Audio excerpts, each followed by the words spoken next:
I am Dr. Akhand Pratap Chaudhary from Agriculture Department, SBN PG College Kalan Sultanpur. आज हम पहला lecture देने चल रहे हैं आपको। आपका BSc AG थर्ड ईयर में डेयरिंग सब्जेक्ट है जो कि मैं पढ़ाऊँगा। तो आज आप लोगों को डेयरिंग के बारे में हम बताएंगे कि पहले तो आप ये जान लीजिए कि डेयरी साइंस है क्या। डेयरिंग, दुग्ध विज्ञान जिसे कहते हैं। Dairying is a science which deal with milk and milk products. कहने का तात्पर्य ये हुआ कि दुग्ध व्यवसाय वह विज्ञान है जिसके अंतर्गत हम दूध तथा दूध से बने हुए पदार्थों का अध्ययन करते हैं। अब भारत में दुग्ध व्यवसाय को सफलतापूर्वक चलाने के लिए जिन बातों को हमको ध्यान में रखना है वो निम्नलिखित हैं। जैसे आपका पहला क्या है, the dairy man. Dairy man कहने का तात्पर्य ये हुआ, the dairy man. Dairy man से तात्पर्य ये हुआ कि जो आपका दूधिया है, मतलब आप स्वयं जो मालिक हैं, दूध जो आप उत्पन्न कर रहे हैं, तो आपको सबसे पहले ये ध्यान में रखना पड़ेगा कि दुग्ध व्यवसाय को हम जब स्टार्ट करने जा रहे हैं तो दुग्ध व्यवसाय स्टार्ट करने में हमको किस तरह से उसमें प्रॉफिट होगा, किस तरह से लॉस होगा, ये सारी चीज़ों को आपको पहले जानना है। तो ये जो एक दूधिया होता है उसको इन सब चीज़ों की जानकारी भली भांति होना चाहिए। तो उसके लिए वो ट्रेनिंग भी कर सकता है अलग से। अगर ट्रेनिंग नहीं कर रहा है तो छोटे पैमाने पे भी वो स्टार्ट कर सकता है। तो डेयरी मैन का कहने का तात्पर्य ये हुआ कि उसको पहले एनिमल्स खरीदने से पहले से लेके और बेचने तक या बीच में जो मिल्क प्रोडक्शन कर रहा है, मिल्क प्रोडक्शन, ये सारी चीज़ देखना है कि बाज़ार का भाव क्या चल रहा है, मार्केट उस समय कैसी है, मार्केट में जो दूध का रेट है उस समय किस समय बढ़ा हुआ है, किस समय घटा हुआ है, ये सारी चीज़ों को उसमें ध्यान में रखना पड़ेगा। ये सारी काम जो है वो आपका क्या करता है, डेयरी मैन जो स्वयं दूध उत्पादन कर रहा है। दूसरा आता है आपका नियरेस्ट मार्केट। दूसरा है नियरेस्ट मार्केट। नियरेस्ट मार्केट का तात्पर्य हुआ कि बाजार से निकटता, जहाँ पे आपका डेयरी फार्म इस्टेब्लिश है, जहाँ पे आप डेयरी फार्म लगाए हुए हैं, वहाँ से आपके मार्केट की दूरी कितनी है। इन केस अगर जो है मार्केट से आपके जो डेयरी व्यवसाय आप चला रहे हैं, डेयरी फार्म, वहाँ पे उस प्लेस की दूरी ज़्यादा है, क्योंकि दूध एक ऐसा पदार्थ है कि जो अति शीघ्र खराब भी हो सकता है। उसको अगर जल्दी से जल्द हम जो है मार्केट में नहीं पहुंचा देंगे तो दूध खराब हो सकता है, इससे किसान को हानि हो सकती है। तो इसलिए नियरेस्ट मार्केट को हमको देखना पड़ता है, नियर में कौन सी मार्केट है। नज़दीक में अगर मार्केट है तो हमारा दूध खराब होने से बच जाएगा। तो नियरेस्ट मार्केट का तात्पर्य ये हुआ। थर्ड आपका है हाई प्रोड्यूसिंग एनिमल।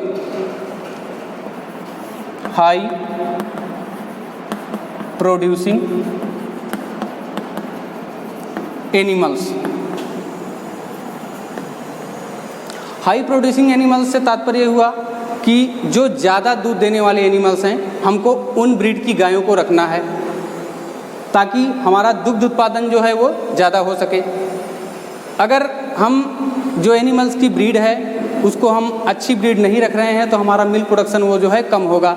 अगर हम ज़्यादा मिल्क प्रोडक्शन की गाय रख रहे हैं तो उस हिसाब से दूध का उत्पादन ज़्यादा होगा, तो उससे हमारी क्या होगी, इनकम भी ज़्यादा होगी।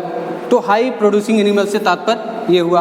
अब नेक्स्ट आपका है maximum use of grown fodder. Fourth है मैक्सिमम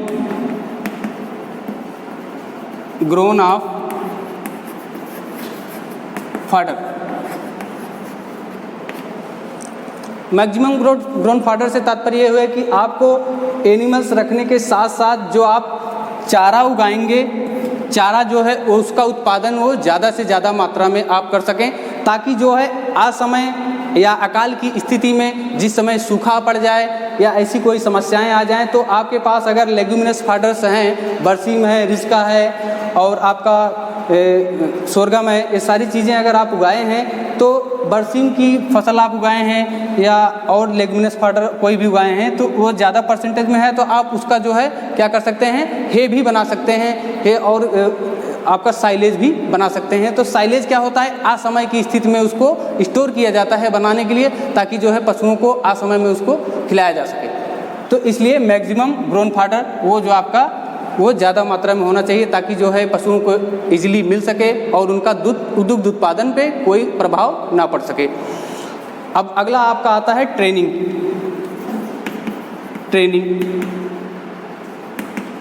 ट्रेनिंग मीन्स होता है प्रशिक्षण। अब प्रशिक्षण से तात्पर्य है कि डेयरी व्यवसाय अगर कोई ट्रेंड पर्सन पहले से ही है तो उसको ट्रेनिंग की कोई आवश्यकता नहीं है। अगर अनट्रेंड है तो इसमें जो है लॉस भी हो सकता है डेयरी में, क्योंकि डेयरी जो है व्यवसाय जो है इसमें जो है घाटा की संभावना भी रहती है। क्योंकि अगर आप अच्छी ब्रीड के एनिमल्स नहीं लेके आएंगे तो उससे क्या होगा, दुग्ध उत्पादन कम होगा। और मान लीजिए इन केस उस एनिमल्स में कोई डिजीज़ लगी हुई है तो उस डिजीज़ एनिमल्स मान लीजिए उसमें एबॉर्शन की बीमारी है, तो एनिमल्स आप खरीद के ला रहे हैं तो उससे जो है उसका मिल्क प्रोडक्शन तो घटेगा ही। जब आप उसको क्रॉस करवाएंगे तो क्रॉस करवाने के बाद उसमें जो है ये संभावनाएं ज़्यादा रहेंगी कि उसमें एबॉर्शन की संभावनाएं ज़्यादा रहेंगी। तो ये सारी चीज़ें आपको पता करके फिर तभी ही एनिमल्स को परचेज करना है। तो ये सारी चीज़ें क्या होंगी, ट्रेनिंग के माध्यम से आपको आ सकती हैं कि आपको प्रशिक्षण लेना पड़ेगा कि डेयरी व्यवसाय चलाने से पहले कोई अन्य व्यक्ति अगर डेयरी फार्म चला रहा है तो उससे आप उससे के बारे में जानकारी कर लीजिए कि डेयरी को हम किस तरह से स्थापित करें ताकि जो है हमको ज़्यादा से ज़्यादा इनकम हो सके। और मिल्क प्रोडक्शन भी देखना है कि वो कितना उस समय दुग्ध दे रही है। अब उस समय जो एनिमल्स दूध दे रहा है उसके पहले का भी आपको रिकॉर्ड देखना है कि उसकी माँ ने कितना दूध दिया था, उसके पहले उसकी पीढ़ी में कितना दूध मिला था। तो इस आधार पर अगर आप एनिमल्स की परचेजिंग करते हैं तो आप जो है आपको घाटा नहीं लगेगा और इससे जो है आप एनिमल्स को खरीदने में कोई आपको आपत्ति नहीं होगी और एनिमल्स जो है ज़्यादा प्रोड्यूसिंग एनिमल्स आपको मिल जाएगा। इससे आपका जो है डेयरी बिजनेस जो है वो घाटे में नहीं रहेगा। नेक्स्ट आपका आता है डेफिनेशन ऑफ मिल्क। अब आप जान लीजिए कि मिल्क क्या होता है। Milk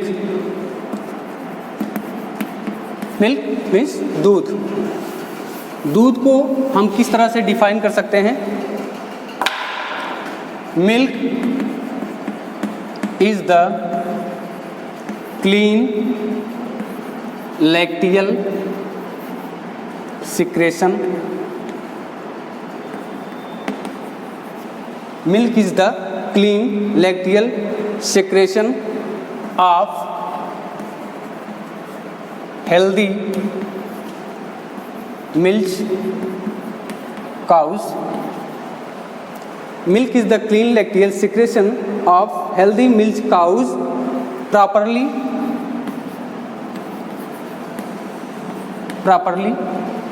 fed and kept, excluding that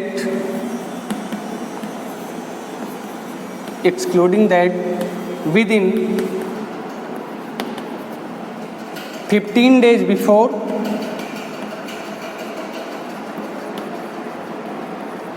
and 5 days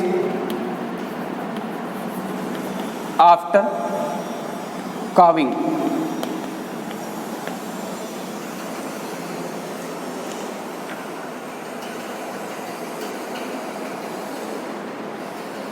And containing less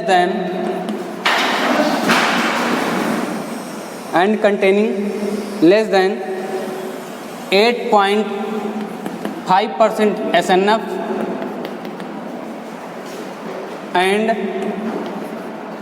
3.25% of fat। कहने का तात्पर्य ये हुआ कि दूध स्वच्छ एवं ताज़ा लैक्टियल क्षरण है जिसको एनिमल्स को प्रॉपर तरीके से खिलाया पिलाया गया हो और उसमें 15 days before and 5 days after calving का तात्पर्य हुआ कि 15 दिन पहले से ब्याने से लेके और 5 दिन बाद के बीच को हम दूध कहते हैं। And containing less than 8.5% SNF and 3.25% of fat, जिसमें 8.5% एसएनएफ और 3.25% फैट होना चाहिए।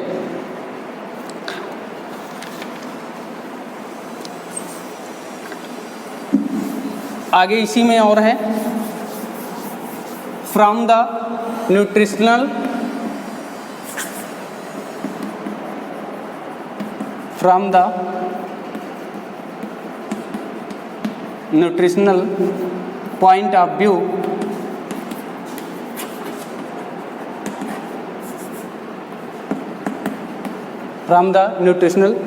point of view, milk is the most nearly perfect food to us. The body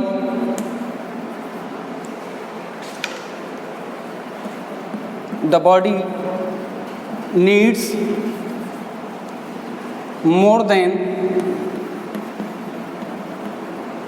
30 distinct materials. The body needs more than 30 distinct material.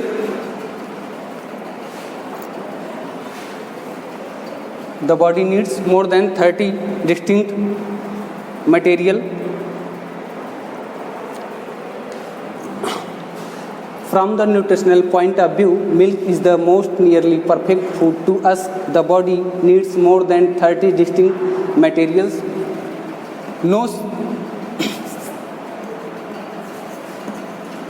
No any materials to supplies all, but the milk supplies all the nutrients.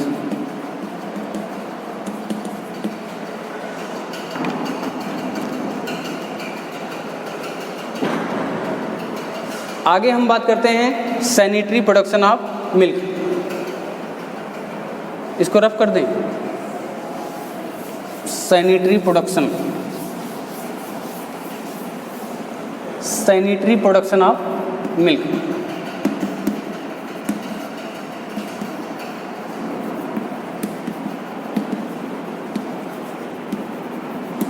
Sanitary production of milk से तात्पर्य है कि स्वच्छ दुग्ध उत्पादन। स्वच्छ दुग्ध उत्पादन से तात्पर्य है कि दूध को हमको उत्पादन करना है तो उसके पहले हमको ये ध्यान में रखना है कि दूध हमारा जो है वो स्वच्छ होना चाहिए और ताज़ा होना चाहिए।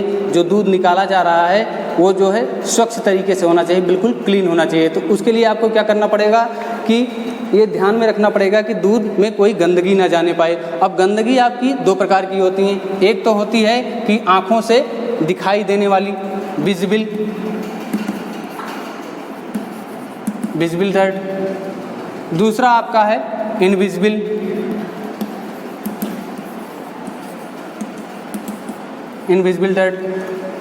विजिबल डर्ट मीन्स ये हुआ कि आंखों से जो दिखाई देने वाली गंदगी है, और इनविजिबल डर्ट से तात्पर्य हुआ कि आंखों से जो आपको गंदगी नहीं दिखाई दे रही है। अब आंखों से दिखाई देने वाली गंदगी के बारे में हम बात करते हैं तो जैसे दूध की जब दुहाई हो रही है एनिमल्स की, तो उस समय आपको ये देखना है कि उसमें कहीं से उसमें गोबर ना जाने पाए, मीन्स डंग, और उसमें जो है उसके बाल ना गिरने पाएँ, मिट्टी कंकड़ धूल इत्यादि ना जाने पाएँ। ये आपके क्या हुआ, आंखों से दिखाई देने वाली गंदगियाँ हो गई। इसको आपको ध्यान में रखना है कि उसमें ये गंदगी ना जाने पाएँ, तभी जो है स्वच्छ दुग्ध उत्पादन हो सकता है।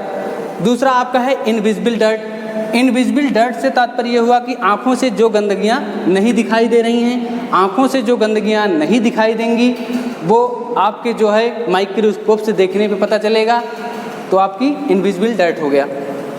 अब हम बात करते हैं किस तरह से आपको पशुशाला की सफाई करना है ताकि गंदगियाँ ना रहें। तो उसके लिए आपको क्या करना है कि आपको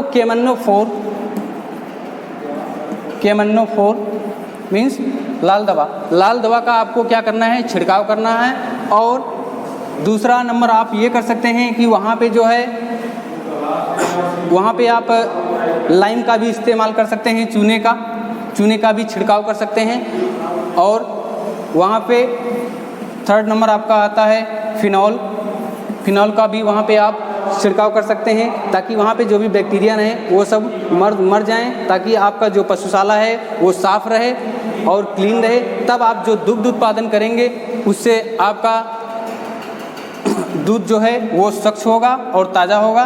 फिर आप उसको आप मार्केट में आप ले जा सकते हैं और या उसको पीने या खाने के लिए यूज कर सकते हैं। दूसरी बात, आपको डेयरी फार्म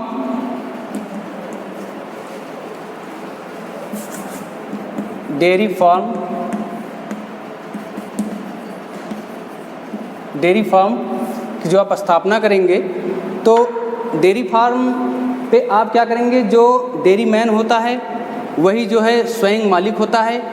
तो वो क्या करेगा, वो दूध का उत्पादन करेगा। और दूध का उत्पादन भारत में 50% दूध का उत्पादन जो है वो मिल्क जो है आपका 50% जो है वो क्या होता है,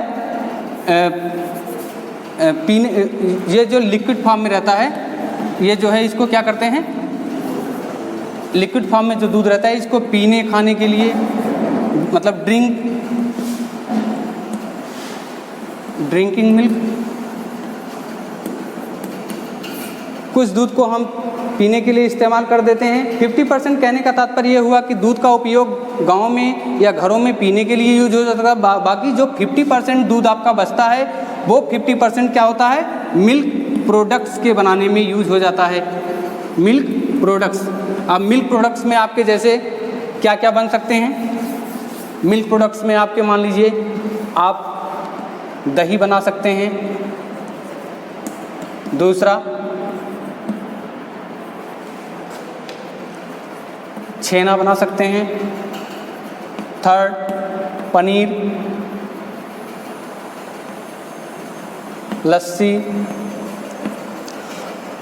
और मिठाइयों में आप मिठाइयाँ भी बना सकते हैं,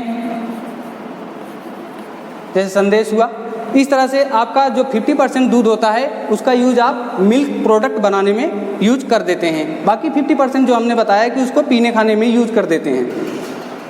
और दूध जो है आपका, मैंने ऊपर जो है डेफिनेशन आपको बताया हुआ है, उसमें ये चीज़ लिखा हुआ है कि milk is the most nearly perfect food to us.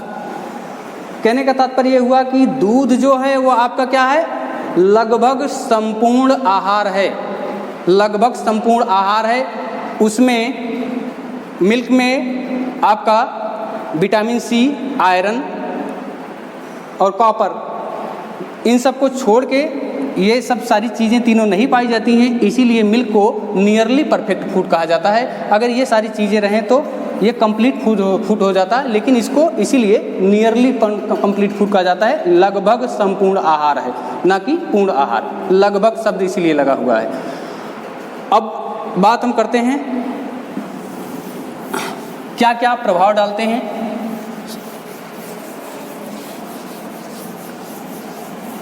Composition पे। Factors affecting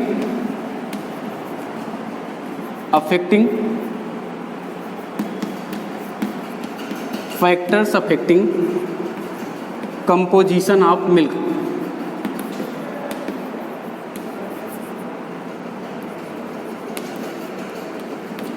factors affecting composition of milk, दूध पर प्रभाव डालने वाले कारक कौन कौन से हैं, क्या क्या कारक हैं जो कि दूध के ऊपर प्रभाव डाल सकते हैं। जैसे आपका हुआ पहला, stage of lactation. Stage of lactation से तात्पर्य यह हुआ कि पशु की ब्यात की अवस्था, जो पशु का ब्यात चल रहा है वो किस ब्यात में दुग्ध उत्पादन कर रही है, पहला ब्यात है या दूसरा ब्यात है या तीसरा ब्यात है, तो ये आपको इसमें स्टेज ऑफ लैक्टेशन में देखना है, ये उसके factors affecting composition of milk पे प्रभाव डालेगा कि वो कौन से स्टेज की गाय है जो आप मिल्क प्रोडक्शन के लिए यूज कर रहे हैं। क्योंकि फर्स्ट टू 3 ईयर्स, 1 से 3 वर्ष तक क्या होता है, 1 से 3 वर्ष तक आपका क्या होता है, फैट, प्रोटीन, लैक्टोज, इन सब में क्या होता है, वृद्धि होती है। फिर आप 3 to 6 ईयर्स में जब जाते हैं तो तब भी जो है वृद्धि होती है। फिर 6 to 10 ईयर्स जाते हैं तब भी वृद्धि होती रहती है। फिर जब आप 10 to 12, 10 to above, जब आप 10 या 10 से ऊपर के वर्ष के एनिमल्स को आप खरीदते हैं तो उस समय क्या होता है, जो फैट होता है 6 to 10 ईयर्स तक तो कांस्टेंट रहता है, लेकिन जब 10 to प्लस होने लगता है, 10 के ऊपर जाने लगता है, उस समय क्या होता है, आपका फैट प्रोडक्शन क्या है, वो डिक्रीज होने लगता है। फैट क्या होता है, डिक्रीज होने लगता है। इस समय जब आप 10 या 12 वर्ष के ऊपर जाने लगते हैं, एनिमल्स आप परचेज करते हैं, तो उस समय उसमें फैट की कमी होने लगती है। तो इसीलिए आपको स्टेज ऑफ लैक्टेशन का ध्यान देना है, किस ब्यात की गाय को हम खरीद कर रहे हैं, परचेज कर रहे हैं। तो इससे आपका क्या होगा, जो मिल्क प्रोडक्शन है और जो फैट परसेंटेज है वो आपका मेंटेन रहेगा। क्योंकि मार्केट में जो है आपका जो दूध लिया जाता है वो इस समय, चाहे वो गवर्नमेंट डेयरी फार्म हो, कोई दूध लेके आ रहा है, गवर्नमेंट डेयरी हो या प्राइवेट डेयरी हो, मदर हो या आपका पराग हो, वो सभी लोग क्या लेते हैं, दूध को किस पे लेते हैं, SNF और फैट और SNF के आधार पे लेते हैं। फैट और SNF के आधार पे लेते हैं। अगर एनिमल्स का फैट और SNF कम है तो दूध का रेट कम जाता है। जैसे मान लीजिए 4.5% आपका फैट हुआ, 8.5% SNF हुआ, इस हिसाब से वो लेते हैं। तो मान लीजिए 8.5% और 4.5% SNF पे आपका मार्केट में रेट जो है वो मान लीजिए 30 रुपये आ रहा है, 30 रुपये। अगर यही आपका फैट परसेंटेज जो है वो 4.5 to 3.2 हो गया तो यहाँ पे क्या होगा, रेट फिर ये डिक्रीज होने लगेगा, ये 20 या 25 पे आ जाएगा। तो इसलिए आपको क्या देखना है कि आपको ये भी देखना है कि मेरे एनिमल्स का फैट और SNF जो है वो मेंटेन रहे। तो इस बात का आपको ध्यान रखना है कि एनिमल्स को आपको किस तरह से खिलाई पिलाई करना है उसका, ताकि जो है एनिमल्स का फैट परसेंटेज जो है वो मेंटेन रहे। और पशु को खरीदते समय जो है ये देखना पड़ेगा कि वो किस स्टेज का एनिमल्स हम खरीद रहे हैं। दूसरा आपका है ब्रीड। ब्रीड मीन्स होता है नस्ल। नस्ल में आपको देखना है आप किस नस्ल की गाय या भैंस को खरीद रहे हैं। अगर आप देसी नस्ल की गाय या भैंस को खरीद रहे हैं तो देसी नस्ल की आप ब्रीड अगर खरीद रहे हैं तो मान लीजिए उसमें 3.2% फैट रहेगा। अब आप सोच रहे हैं उसको अच्छे से खिलाया जाए तो खिलाने के बाद फैट परसेंटेज बढ़ जाएगा, तो बढ़ेगा क्या, ज़्यादा से ज़्यादा 3.5% जाएगा। अब आप यहीं पे HF कोई गाय खरीद लीजिए, हॉल्स्टीन फ्रीजियन की खरीद लीजिए, तो इसका फैट परसेंटेज वो 3.8, 4.5 इस तरह से वो इंक्रीज होता जाएगा। 4.5% मान के चलिए इतना हो सकता है। लेकिन अगर आप देसी खरीद रहे हैं तो देसी में फैट परसेंटेज नहीं बढ़ेंगे। अब इसमें आप ले रहे हैं तो मुर्रा भैंस ले सकते हैं और भदौरी ले सकते हैं। भदौरी में भी फैट परसेंट ज़्यादा रहता है। तो इस तरह से आपको एनिमल्स का ब्रीड देख के भी लेना है ताकि जो है मिल्क प्रोडक्शन आपका मेंटेन बना रहे। थर्ड आपका है हेल्थ। Animals health. आपको ये देखना है कि जो एनिमल्स का स्वास्थ्य है वो उसका स्वास्थ्य उस समय ठीक है कि नहीं, क्योंकि स्वास्थ्य का मिल्क प्रोडक्शन पे बहुत बड़ा प्रभाव पड़ता है। अगर एनिमल्स का स्वास्थ्य गिरा हुआ है या एनिमल्स बीमार है तो उससे जो है उसके मिल्क प्रोडक्शन पे इफेक्ट पड़ेगा, उसका मिल्क प्रोडक्शन डिक्रीज हो सकता है। अगर इन केस एनिमल्स में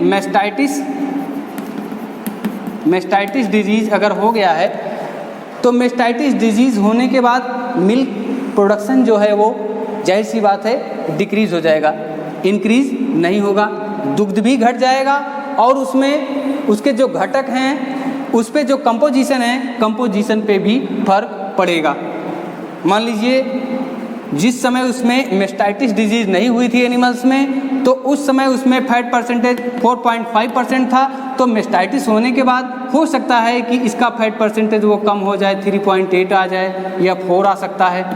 तो इसलिए एनिमल्स जब बीमार पड़ जाता है, मेस्टाइटिस डिजीज़ हो जाती है, तो उस समय उसके अडर में स्वेलिंग आ जाती है, आयन जो है वो लाल रंग के हो जाते हैं, तो उसमें से बड़ी कठिनाई से दूध निकलता है। कभी कभी तो उसमें जो है ब्लॉक भी हो जाता है, छिद्र जो है बंद हो जाते हैं, दूध नहीं निकल पाता है, एनिमल्स को बहुत पीड़ा होती है। तो इन सबको आपको ध्यान में रखना है। फिर उसके लिए आपको एनिमल्स को मेस्टाइटिस के लिए उसको इंजेक्शन वगैरह लगवा के और उसको जो है ट्रीटमेंट अच्छे से करवाना चाहिए। मेस्टाइटिस के लिए उस पर एक मैस्टीलैब का मरहम आता है, उसको आप लगा सकते हैं। दुहाई करने के बाद उस पर आप मैस्टीलैब मलहम लगा के सुबह शाम, तो उसमें जो है उसके एड्रेस में जो स्वेलिंग है वो सब कम हो सकते हैं, धीरे धीरे वो ठीक हो सकता है। अगला आपका आता है seasonal variation. Seasonal variation, seasonal variation means क्या हुआ आपका मौसमी, सीजनल वेरिएशन मौसमी अंतराल। मौसमी जो अंतर आएगा प्रभाव, जैसे मान लीजिए गर्मी, बरसात और जाड़ा, ये 3 सीजन है। तो 3 सीजन में आपका जो मिल्क प्रोडक्शन होगा, मिल्क प्रोडक्शन और फैट परसेंटेज, वाटर परसेंटेज, आयस परसेंटेज, ये सब आपके क्या हो जाएंगे, सीजन के अनुसार जो है ये घटते बढ़ते रहते हैं। सीजन के अनुसार ये आपके ये कंटेंट जो है आपके घटते बढ़ते रहते हैं। जैसे जब आपका गर्मी आता, तो हम बात कर रहे थे समर में, तो समर में चूंकि मिल्क प्रोडक्शन जो है वो आपका कम हो जाता है, तो मिल्क प्रोडक्शन जब कम हो जाता है तो उस समय जो है आपका फैट परसेंटेज क्या है वो बढ़ जाता है, फैट परसेंटेज बढ़ जाता है और वाटर परसेंटेज भी आपका जो है वो घट जाता है और ठंडियों में बढ़ जाता है। फिर आपका बरसात में कम होने लगता है, उस समय जो है बरसात में पानी की मात्रा ज़्यादा हो जाती है। तो वाटर परसेंट मान लीजिए गाय में जो है 86.20% ये वाटर आपका हो गया, तो उस समय वो 87.5 हो सकता है। अब हम बात करते हैं मिल्क के जो आपके इंग्रेडिएंट हैं वो कितने हैं। मेनली जो है आपके मिल्क में 9 इंग्रेडिएंट पाए जाते हैं। पहला आपका हो गया फैट, दूसरा प्रोटीन और थर्ड है lactose, fat protein lactose, fourth है आयस, 5 है फैट प्रोटीन लैक्टोज आयस TS, SNF,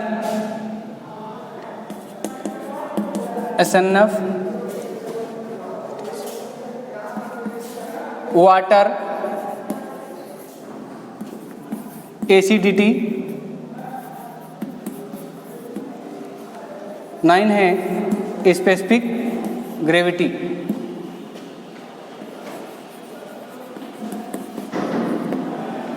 ये आपके मिल्क में 9 इंग्रेडिएंट पाए जाते हैं जो मेनली हैं फैट, प्रोटीन, लैक्टोज, आयस, TS, SNF, water, acidity and specific gravity. और जो नॉर्मल